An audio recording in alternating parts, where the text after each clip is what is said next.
Bonjour à tous et bienvenue dans cette première journée du challenge rééquilibrage alimentaire. Donc je suis en train de finir le montage de cette première journée et je me suis dit qu'il fallait que je vous propose le petit déjeuner qui me semblait le plus adapté par rapport au menu de ce premier jour, bien que tous les petits déjeuners que je vous ai proposés peuvent tout à fait s'adapter à chaque journée du challenge. Comme je vous l'ai dit, franchement, il faut voir l'équilibre voilà, sur plusieurs jours, on ne peut pas faire des journées parfaites. Mais là, je me suis dit juste au niveau de ce que je vous propose dans la journée, juste au niveau du goût pour la variété, je me suis dit que le petit déjeuner le plus sympa serait le toast avocat et saumon, parce que pour une fois, dans les repas de la journée, je n'ai mis ni saumon, ni crevettes, ni avocat. Vous savez, pour ceux qui me suivent depuis un petit moment, que ce sont des aliments que j'aime bien, que je glisse toujours un petit peu dans mes vidéos, dans certaines recettes. Donc là, ça serait sympa, un petit déjeuner salé par rapport aux autres recettes que je vous propose dans la journée. Bien que les autres petits déj, si vous préférez un petit déjeuner plutôt aux saveurs douces ou sucrées, sont très bien aussi pour garder un équilibre sur toute la journée.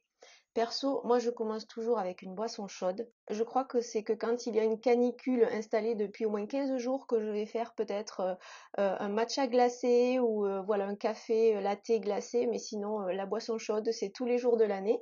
Donc voilà, déjà je vais prendre ça. Je vous laisse commencer avec votre petit déjeuner et puis ensuite on se retrouve pour les deux recettes de la journée. Pour cette première recette, j'ai voulu utiliser des pois chiches secs que j'avais depuis des mois dans un bocal. Je me suis dit que ça sera l'occasion de les terminer. Donc je les ai mis à tremper la veille, mais en fait je me suis pas rendu compte qu'il y en avait pour un régiment. Déjà le lendemain ça avait bien doublé. Voilà, donc c'est pas grave, j'ai congelé tout ce qui me restait après les avoir cuisinés. Mais n'hésitez pas à utiliser des pois chiches en conserve, ça sera beaucoup plus pratique. Et puis ça vous permettra de gagner du temps sur ce challenge. C'est vrai que cuisiner les légumes secs, on n'a pas tout le temps de le faire. Donc je les ai mis à cuire avec une gousse d'ail écrasée et un petit peu de laurier. Je n'ai pas salé, si vous les utilisez secs, voilà, ça évitera qu'ils restent durs. Donc j'ai recouvert d'eau bien chaude et j'ai laissé cuire pendant 1 heure. Pendant ce temps, en même temps, j'ai préparé le quinoa qui me permettra de faire une salade pour accompagner ce plat. Donc là, tout simplement, le quinoa, je le fais cuire dans de l'eau bouillante salée et au niveau de la cuisson, c'est entre 10-12 minutes, le temps de voir le petit germe qui s'ouvre et là, vous savez que votre quinoa est prêt. Donc pendant ce temps, je vais préparer les galettes de légumes que je vais faire avec les pois chiches et de la courgette. Donc là, j'ai utilisé une seule qui faisait plus de 300 grammes, c'était largement suffisant, que je vais mélanger donc avec les pois chiches qui ont cuit. Donc là, j'en ai récupéré 300 grammes. Je fais 300 grammes de pois chiches, 300 grammes de courgettes. Je les ai rapidement mixés en 3 secondes dans mon Nutribullet. Vous voyez, c'est génial, j'ai gagné un temps fou. Au début, je voulais faire la fourchette, puis finalement, c'était beaucoup plus rapide au Nutribullet. Et je vais assaisonner cette préparation avec du persil, de l'oignon rouge, cumin, curry et je rajoute les 300 g de courgettes. Donc vraiment c'est la même quantité de pois chiches pour la quantité de légumes. Je vais utiliser une grosse cuillère à soupe de fécule d'arrowroot, je ne sais pas si je le dis correctement, ou vous pouvez mettre de la maïzena, c'est beaucoup plus collant on va dire que de la farine, c'est pratique pour que les petites galettes se tiennent bien. Je sale et je poivre. Et là, je vais tout mélanger, mais franchement, ça s'est mélangé très rapidement et facilement parce que comme la courgette est très humide, ça a permis voilà, de faire une pâte qui se tient très bien. Et ensuite, alors regardez, j'en profite dans le miroir, regardez les petites pattes de Newton. Voilà, petit aparté, mais je trouvais ça trop mignon. Donc la consistance, on revient là-dessus, me permet de réaliser très facilement voilà, des galettes de légumes avec une cuillère à soupe qui me permet d'avoir à peu près la même quantité à chaque fois. Et pour la quantité, vous voyez que j'ai utilisé, il y en a largement pour 4 personnes. Je mets un spray d'huile d'olive par-dessus pour que ça puisse bien dorer et j'enfourne dans un four bien chaud à 200-220 degrés.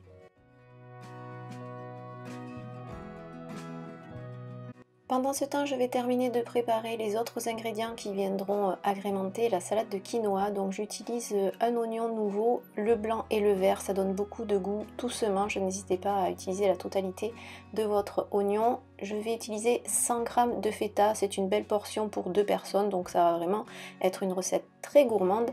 J'ai mis l'équivalent d'une petite barquette de tomates cerises et une dizaine d'olives noires à la grecque, je trouve qu'elles ont un très bon goût. On va juste rajouter tous les ingrédients. Donc j'ai quand même re-rincé le quinoa et passé sous l'eau froide et laissé légèrement refroidi.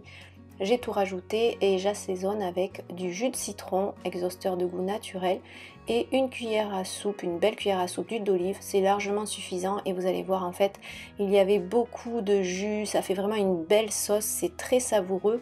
On n'a pas l'impression de manger que du quinoa, il y a plein d'autres ingrédients qui viennent vraiment rendre cette salade très gourmande et lui apportent beaucoup de goût, et une belle portion de légumes avec la tomate, les oignons. Voilà, on rajoute en plus de la courgette de bonnes petites choses à cette salade.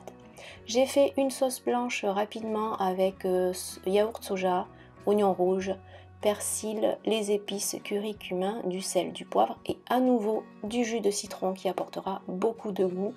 La couleur grâce au curry, ça fait une sauce un peu dorée, c'est magnifique.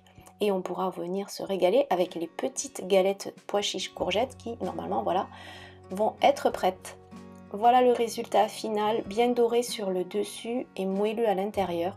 Donc très intéressant ces galettes de légumes qui vous permettent d'avoir une bonne source de protéines avec les pois chiches. On retrouve aussi des protéines un petit peu dans le fromage. Le quinoa aussi est très riche en protéines.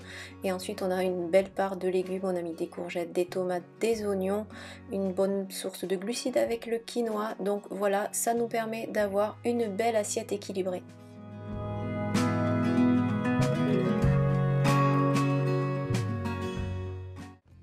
Pour le deuxième repas de cette journée et jouer un petit peu sur la variété, cette fois-ci il y aura des protéines animales avec du poulet. On va faire une fondue d'épinards et des pommes de terre rôties au four. Donc j'ai choisi des pommes de terre bio pour pouvoir garder la peau et que j'ai lavé soigneusement, et ensuite je les fais cuire tout simplement à l'eau pendant 20 minutes à peu près pour qu'elles soient juste fondantes. Je vais ensuite les disposer sur une plaque de cuisson, je les coupe en 2 ou en 3 en fonction de leur taille et je les mets à plat pour ensuite venir les écraser avec un petit ramequin ou un verre. Ça va faire un petit peu des sortes de galettes de pommes de terre en même pas 30 secondes.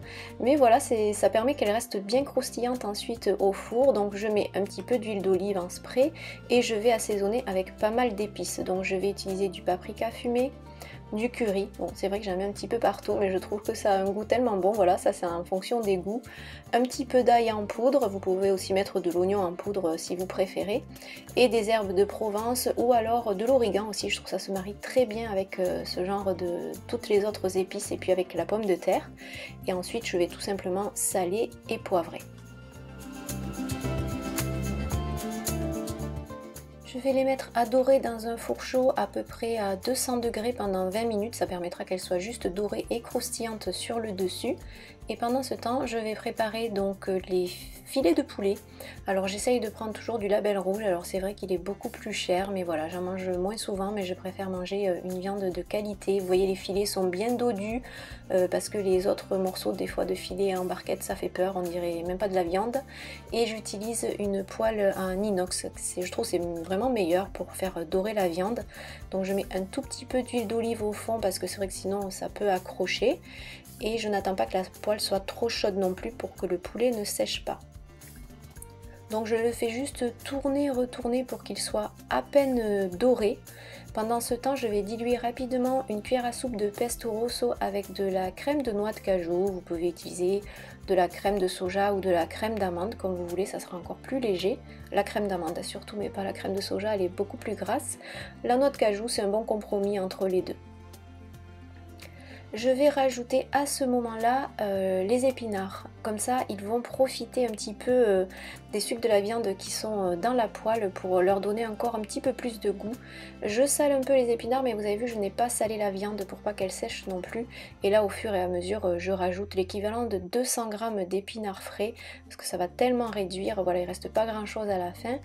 Et pour terminer, je vais verser la sauce donc, que j'ai diluée et je vais bien mélanger tous les ingrédients entre eux pour bien napper les légumes, la viande aussi, et je vais finir de cuire à couvert tout doucement pour qu'elle reste bien moelleuse. Surtout, il ne faut pas qu'elle sèche.